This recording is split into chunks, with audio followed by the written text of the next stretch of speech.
सिर्फ 4-5 साल के लिए विदेश चले जाओ, लाइफ सेट है, और ये सबसे बड़ा झूठ है।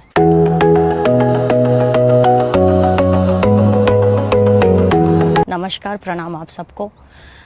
आजकल अक्सर सोशल मीडिया पे बहुत सारी वीडियोस आप देखते होंगे जिसमें बहुत सारे विदेश में रहने वाले भारतीय लोग यही बोलते हैं और दावा करते हैं कि अगर आप 4-5 साल के लिए ऑस्ट्रेलिया, अमेरिका, कनाडा और यूरोप जैसे देशों में चले जाते हैं तो आपकी लाइफ बिल्कुल सेट हो जाती है, घर की गरीबी दूर हो जाती है और बहुत सारा कुछ। पर इस बात में कितनी सच्चाई है, आज मैं अपने 3 साल के एक्सपीरियंस से आपको बताऊंगी।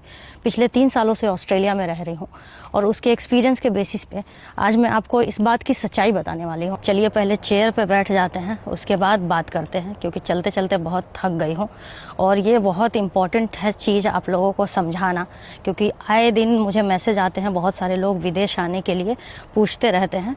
तो आप लोगों को ये चीज़ समझना पड़ेगा कि यहाँ आने से फ़ायदा कितना होने वाला है। बैठते हैं पहले। हाँ जी, तो बैठ के बात करते हैं। तो आजकल आए दिन आप बहुत सारे लोगों का स्टोरी और स्टेटस देखते होंगे जो लोग विदेश में रहते हैं, ऑस्ट्रेलिया, अमेरिका, कनाडा जैसे देशों में रहते हैं। बड़ी बड़ी गाड़ियाँ और घर खरीद के स्टोरी लगाते हैं कि मुझे 2 साल हो गए, मुझे 3 साल हो गए विदेश आए हुए, एंड देखो मैंने क्या कर लिया, मैंने क्या उखाड़ लिया, घर खरीद लिया, इतनी बड़ी गाड़ी खरीद ली, और ऐसी ऐसी स्टोरीज पोस्ट करते हैं कि yes I did it, I made it, I proved my self, ऐसे करके। पर कोई ये नहीं बताता कि वो घर और गाड़ी वो कहाँ से ख़रीदे हैं, फुल पेमेंट करके ख़रीदे हैं या EMI लेके ख़रीदे हैं। मैं आपको रियलिटी बता रही हूँ, 90% लोग जो विदेश जाके रह रहे हैं वो सारे लोग EMI लेके ही घर और गाड़ी ख़रीदते हैं। लेकिन इंडिया में बैठे हुए जो लोग देख रहे हैं उनको क्या लगेगा? उनको तो यही लग रहा है कि भाई बंदा 2 साल पहले विदेश गया और 2 साल में इतनी कमाई हो जाती है क्या विदेश में, और कमाने के बाद इतना सेव कर लेते हैं क्या लोग खाने और रहने के बाद कि इतना बड़ा घर और गाड़ी खरीद सकते हैं। तो लोग भ्रम में जीते हैं और फिर विदेश आने के लिए कोशिश करने लगते हैं, मतलब बहुत परेशान रहते हैं। उनको लगता है कि विदेश में लाइफ बहुत सेट है, बहुत अच्छी है, इंडिया में तो कुछ भी नहीं है, बेकार है, हम लोग कूट पीस रहे हैं, मतलब डाइवर्ट हो जाते हैं यार। तो ये लोग उकसाने का काम करते हैं। मुझे नहीं पता, मुझे समझ में नहीं आता कि ये लोग सच्चाई क्यों नहीं बताते हैं। मैं अपने एक्सपीरियंस के बेसिस पे बता रही हूँ। 3 साल से यहाँ पे रह रही हूँ, आज तक किसी भारतीय को मैंने नहीं देखा है जो 2-3 साल में बिना लोन के, बिना EMI के गाड़ी या घर खरीदा हो। पूरी ज़िंदगी निकल जाती है, पूरी जवानी 20-30 साल उनको EMI भरते भरते। ये एक फैक्ट है। दूसरी बात, बहुत सारे लोग आपको ये दावा करेंगे कि विदेश में तो रह के आप साल का 50 लाख रुपए बचा सकते हैं अपना खाना पीना रहने के अलावा। बहुत सारे लोग तो ये बोलते हैं कि देखो मुझे तो सिर्फ 2 साल हुए हैं विदेश आए हुए, मैंने तो करोड़ों बैंक बैलेंस कर लिया। ये सब सिर्फ लोगों का माइंड डाइवर्ट करने की बातें हैं, मुझे नहीं लगता। मैं तो 3 साल से रह रही हूँ ऑस्ट्रेलिया में, मेरे पास तो नहीं है 1 करोड़ रुपये। 1 करोड़ तो छोड़िए, इवन 50 लाख भी नहीं मिलेगा मेरे बैंक अकाउंट में।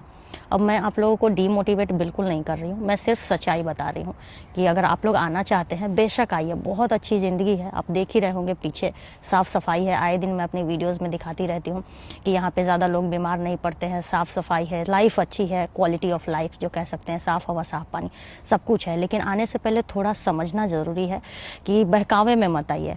मैं बस ये कह रही हूँ कि अगर आप इंडिया में हैं और सिर्फ 1 लाख रुपये का महीना कमाते हैं, जिससे आपका घर अच्छे से चल जा रहा है, आपके बीवी बच्चे आप सब अच्छे से खा पी के और पूरी मेडिकल फैसिलिटी के साथ रह पा रहे हैं, तो वो लाइफ बेस्ट है। मैं आपको मतलब रियलिटी बता रही हूँ, भरोसा कर लीजिए मेरा, क्योंकि यहाँ आने के बाद ना बहुत स्ट्रगल है। अभी चलिए कमाई के ऊपर बता देती हूँ कि यहाँ पे कमाई कितनी होती है। ये चीज़ भ्रम में मत रहिएगा कि यहाँ पे आने के बाद साल का 30 लाख रुपए बचा लीजिएगा। अभी आपको कैलकुलेट करके भी बता दूँगी, 30 लाख नहीं बचा पाइएगा। अगर बहुत मैक्सिमम आपकी सैलरी हो ना तो शायद आप बचा सकते हैं, लेकिन उतनी सैलरी यहाँ पे मिलती नहीं है लोगों को। तो यहाँ पे जो भी हम मतलब बाहरी लोग रहते हैं, माइग्रेंट्स बोलते हैं दूसरे देश के लोग, उनकी एवरेज इनकम जो होती है वो $1 लाख होती है 1 साल की, 1 महीने की नहीं होती है। तो $1 लाख इंडियन करेंसी में आपको बताऊं तो 65 लाख रुपए हो जाते हैं इंडियन करेंसी में। अब आपको लगेगा कि 60-65 लाख का पैकेज, ये तो बहुत ज़्यादा होता है, तो कुछ ज़्यादा नहीं है। अब यहाँ पे टैक्स कितना कटता है वो भी आप सुन लीजिए। साल का कम से कम आपका 12 से 15 लाख रुपए, 65 लाख में से आपका कम से कम 12 लाख रुपए तो टैक्स में कट जाएगा 1 साल में। अब आप 65 लाख में से 12 लाख छाट दीजिए, बताइए कितना बचा। लाइक मेरी मैथमेटिक्स इतनी अच्छी नहीं है, जो भी हो, लाइक कितना बताऊं आपको, 48 लाख 48 लाख बचा शायद से, हाँ जी 48 लाख बचा। ठीक है, अब 48 लाख में आपका 1 साल का रेंट बता देती हूँ। यहाँ पे अगर आप घर लेके रहते हैं, ऐसा वाला घर, ये जो इंडिपेंडेंट हाउस देख रहे हैं, पूरा कैंपस है, छोटा सा घर है एक पूरे परिवार के रहने के लिए, तो ऐसा घर आपको महीने का 1.5 से 2 लाख रुपए में मिल जाएगा। महीने का रेंट इतना होगा तो साल का कितना हुआ, कम से कम 20-22 लाख रुपए। अगर आप सस्ता घर भी लेते हैं तो साल का कम से कम 20 लाख रुपए आपका रेंट में चला जाएगा। 15 लाख पहले छांटे थे, 12 लाख छांटे थे, सॉरी 20 लाख और छांट लीजिए। 48 लाख में से 20 और छांट लेते हैं तो कितना बचता है भाई, 38 लाख रुपए बचता है या 28 लाख रुपए बचता है। अब उस 28 लाख रुपए में आपका खाना है, आपकी अपनी ज़रूरतें हैं, शॉपिंग है और आपका मेडिकल एक्सपेंस है और बहुत सारी चीज़ें हैं। आपकी मतलब लाइफस्टाइल पे डिपेंड करता है कि आप खर्च कितना करते हैं। ठीक है, ऑस्ट्रेलिया में खाने पीने का ज़्यादा खर्च नहीं होता है, मतलब ठीक है। यहाँ पे रहना बहुत महंगा है और यहाँ पे टैक्स बहुत ज़्यादा कटता है, तो सबसे ज़्यादा खर्चा इसी में होता है। खाने में आप मतलब नॉर्मल भी खाएंगे, कितना अच्छे से भी खाएंगे तो भी आप थोड़ा सेव कर पाएंगे। तो कुल मिला के मैं आपको सच्चाई बताऊं तो साल में अगर आप 65 लाख के पैकेज पे हैं ऑस्ट्रेलिया में, तो बहुत कोशिश करेंगे तो 15 लाख रुपए या 10 लाख रुपए कम से कम, मतलब ज़्यादा से ज़्यादा सॉरी, आप सिर्फ 10 लाख रुपए साल का बचा पाएंगे। अब बताइए, जो बंदा साल का 10 लाख रुपए बचा रहा है, वो 2 साल में ऑस्ट्रेलिया आने के बाद घर गाड़ी कैसे खरीद सकता है? करोड़ों की गाड़ी, करोड़ों का घर पॉसिबल है क्या? और फिर 2 साल ऑस्ट्रेलिया रहने के बाद कैसे कोई करोड़ों का बैंक बैलेंस करके ये दावा कर सकता है कि हाँ मैंने इतना करोड़ जमा कर लिया, इतना इकट्ठा कर लिया? मैंने सुना है लोगों को कहते हुए, पर मैं यार देखिए बहुत रियलिटी में रहती हूँ, बहुत रियल आप सबको दिखाती भी हूँ और बहुत सच्चाई से मतलब वाकिफ़ कराती हूँ। मुझे ये सब दिखावा नहीं पसंद है।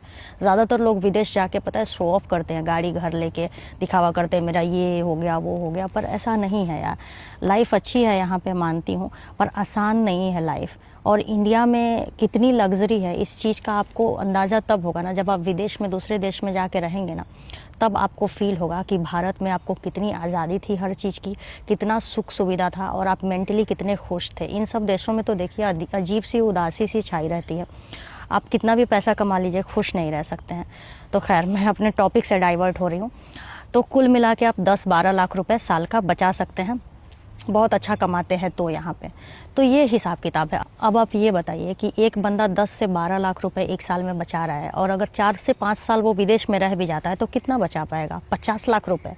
और 50 लाख से 60 लाख रुपए मान लीजिए 5 साल विदेश रहने के बाद पूरा अपना खर्चा करके। 60 लाख में क्या होता है? एक घर भी नहीं मिलेगा। ये जो छोटा वाला घर आपको यहाँ पे दिख रहा है, ये घर कम से कम होगा यहाँ पे 7-8 करोड़ का। जिस एरिया में मैं हूँ अभी, इस एरिया की बात बता रही हूँ, तो इतने में तो कुछ भी नहीं आता। तो ऐसे में तो 5 साल 6 साल भी रह जाइए तो भी आपकी लाइफ सेट नहीं है विदेश में आने के बाद। तो कैसे लोग बोल देते हैं यार, रील वीडियो पे इतनी सारी वीडियोस देखती हूँ कि आप 5 साल 4 साल इन सब देशों में आ जाइए, लाइफ सेट हो जाएगा। कहाँ से सेट हो जाएगा? मैं तो 3 साल से रह रही हूँ यहाँ पे, अभी तक लाइफ सेट नहीं हुई। ना मेरे पास घर है अपना, ना कुछ भी है।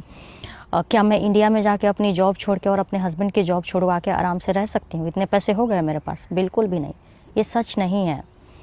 तो सच्चाई से वाकिफ़ कराना मेरा काम है। देखिए, आप इन सब देशों में आते हैं तो मैं आपको रियलिटी बता दे रही हूँ, साल का 10-12 लाख बचा लीजिएगा। इंडिया में जितना कमाते हैं उतना आप यहाँ पे बचा लीजिएगा। लेकिन इसका ये मतलब नहीं कि आप 5-6 साल इन सब देशों में रह जाइए तो करोड़पति बन जाइएगा, जो चाहिएगा वो खरीद लीजिएगा, अंबानी का घर खरीद लीजिएगा, ऐसा कुछ नहीं है। बाकी लाइफ की अगर बात करूँ तो यहाँ पे यार बहुत ज़्यादा अकेलापन है और आपके सुख दुख में कोई काम नहीं आने वाला है। अभी पिछले 3 दिन से मुझे बुखार था, बहुत तेज़ बुखार था, बेड से उठने का मन नहीं कर रहा था। आजकल का वायरल फीवर कैसा होता है आपको भी पता है, लेकिन फिर भी उठ के मैं खाना बना रही हूँ। चक्कर आ रहा था मुझे, फिर भी खाना बना रही हूँ। ऐसा लग रहा था कि गिर जाऊँगी, लेकिन कौन है यहाँ पे मेरा जो मुझे खाना बना के दे देगा? क्या मैं एक नौकर रख सकती हूँ यहाँ पे? नौकर ही 2 लाख रुपए महीने का ले लेगी, कहाँ से दूँगी मैं? तो ये सारी चीज़ें, यहाँ पे आप मरते भी रहिए तो आपको बाज़ार जाके अपना सामान खुद लाना है, अपना खाना खुद बनाना है, वरना तो आप घर में पड़े पड़े मर जाइएगा ना। कोई पूछने वाला भी नहीं है, कोई किसी से मतलब नहीं रखता यहाँ पे। बाकी यार इंडिया में है बहुत, हर चीज़ की आज़ादी है यार। ये चीज़ मैं विदेश में आके फील की हूँ। मैं भी बहुत सारे लोगों की वीडियोस और रील देख के सोचती थी कि यार बहुत अच्छी ज़िंदगी होगी। अच्छी लाइफ तो है, लेकिन उनके लिए अच्छी लाइफ है जो बहुत मजबूत है, शरीर से भी और दिमाग से भी। शरीर से आप इतने स्ट्रांग होने चाहिए कि आप जल्दी बीमार ना पड़े, क्योंकि यहाँ पे डॉक्टरों का चक्कर लगाना ना बड़ा मुश्किल होता है, बहुत माथापेची होता है। अपॉइंटमेंट लीजिए, इंतज़ार कीजिए, डॉक्टर को दिखाइए, टेस्ट कराइए, और महीनों लग जाते हैं इन सब चीज़ों में। तब तक बीमारी भी बढ़ जाती है और लोगों का स्ट्रेस लेवल बिल्कुल हाई हो जाता है।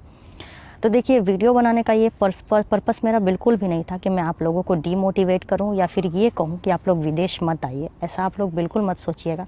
मैं कभी किसी का बुरा नहीं चाहती हूं, और ना कभी मैंने लाइफ में चाहा ही नहीं है यार। हमेशा लोगों को अच्छी सजेशन देती हूँ, जो मैं फील करती हूँ वही बताती हूँ। बस मैं आप लोगों को सच्चाई बताना चाह रही थी कि ये जो लोग रील में चिल्लाते रहते हैं कि 4-5 साल के लिए इन सब देशों में चले जाओ, ऑस्ट्रेलिया, अमेरिका, कनाडा जैसे देशों में तो लाइफ सेट हो जाती है, तो ये सच नहीं है। लाइफ सेट नहीं होती है। हाँ, अगर आप 20 साल, 15 साल, 20 साल इन सब देशों में रह जाते हैं, तब जाके आपकी लाइफ कहीं सेट हो पाती है बहुत अच्छे से, कि आपके ऊपर कोई कर्ज ना हो। लाइफ सेट होने का मतलब क्या होता है? मेरे हिसाब से तो वो होता है कि आप अपने परिवार वालों के साथ अपने घर में रहिए, आपके खुद का घर हो, खुद की गाड़ी हो, अच्छे से खा पी रहे हैं, खाने पीने की दिक्कत नहीं है, अच्छे से पहन ओढ़ रहे हैं, और आपके ऊपर कर्ज नहीं है। ये लाइफ सेट होना होता है। पर यहाँ तो लोग EMI भरते रहते हैं और बोलते रहते हैं कि लाइफ सेट है। ये सेट होना नहीं होता है। ये तो सिर्फ शो ऑफ है सोसाइटी की नज़र में। तो देखिए, बस इतना ही कहना चाहूँगी कि आप लोग आना चाहते हैं यहाँ पे, वेल एंड गुड है, आइए। ऑस्ट्रेलिया आने के लिए इंग्लिश आना बहुत ज़रूरी है। बार बार बोलती हूँ, यहाँ पे आने के लिए आपको इंग्लिश का एग्ज़ाम देना पड़ेगा, IELTS या PT। इंग्लिश एग्ज़ाम क्वालिफाई कीजिए, आइए। यहाँ पे अच्छी ज़िंदगी है, लोग भी अच्छे हैं, मतलब अच्छे इन द सेंस मदद नहीं करते हैं, लेकिन हाँ वैसे लोग नहीं है, तानाशाह टाइप के लोग नहीं है। ठीक है, लोग वेल बिहेविंग हैं, कुछ पूछोगे तो बता देंगे, ठीक है। बाकी बहुत ज़्यादा भाईचारा नहीं चलाते हैं।